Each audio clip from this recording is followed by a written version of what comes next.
Hi, my name is Rachel and this is my audience.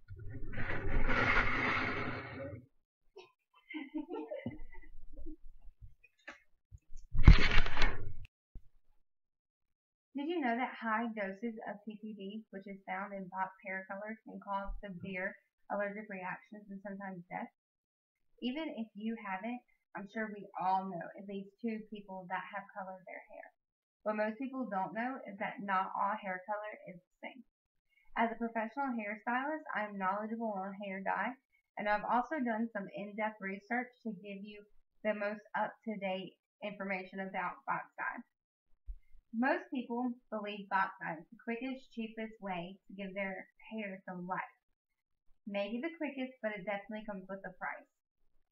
Today I would like to share some information with you about box dye and what box dye is, the negative effects it has on hair, and how difficult it can be removed from the hair. First, box hair dye is a hair coloring process that is not done by professionals or that uses professional products.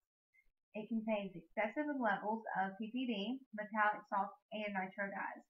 According to Cindy K. Salon, nitro dyes cannot come out of the hair. They cannot be bleached out. They have to be grown out and then cut out. Secondly, I would like to share some information with you about the harmful effects of box dye. Box dye is made as a one-size-fits-all, and we all know how those sizes work out. Not everyone has the same hair texture, color, type, and so on, so therefore it will not work for everyone. After several abuses and sometimes the first use, your hair will become very dry, brittle, damaged, and most of the time very discolored.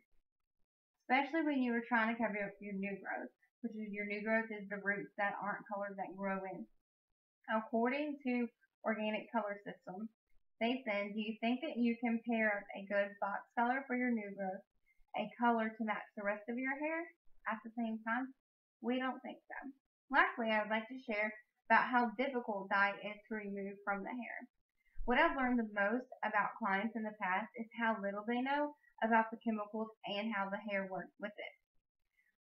Even if you put a darker color on top of an existing color, it doesn't mean that existing color is no longer there. It just means that you have two layers of chemicals on top of each other that are now mixed throughout the hair strand. And since box colors use excessive amounts of all of those chemicals, it can be really hard to get it out and sometimes impossible to break all of those chemicals down in color molecules. In agreement with Carrie Erica B. from confessionsofacosmetologist.com, she said that we cannot accurately predict what may happen when we apply our color to the box color that you have on your hair. And this is so true. Different colors use different bases, and whenever you put other colors on top of that base color, sometimes you can get really crazy colors that don't mix well. In conclusion, I would like to say the purpose of this speech was to inform you about box dye and its effects on the hair. Now that I've told you about the negative effects it has on hair, what box color is, and how difficult it is to remove, I hope that you can one day use this information or pass it on. With my professional experience and with the other research, I hope that I've informed you enough to make choices when it comes to your hair. We have all tried or know someone that has. And there are many more reasons than the ones that I've shared with you today. For example, we often see a lot is the dreaded green hair, and that is simply by putting a box color on top of bleached blonde hair. I know you don't want to walk around with green hair, and I'm pretty sure you don't want your significant other walking around with blonde green hair. So sometimes it's really better to just go to the salon the first time instead of buying that $8 box of color and then having to go get a corrective color that usually runs over $100. So thank you for listening to me today. You enjoy your hair and take care of yourself. Thank you.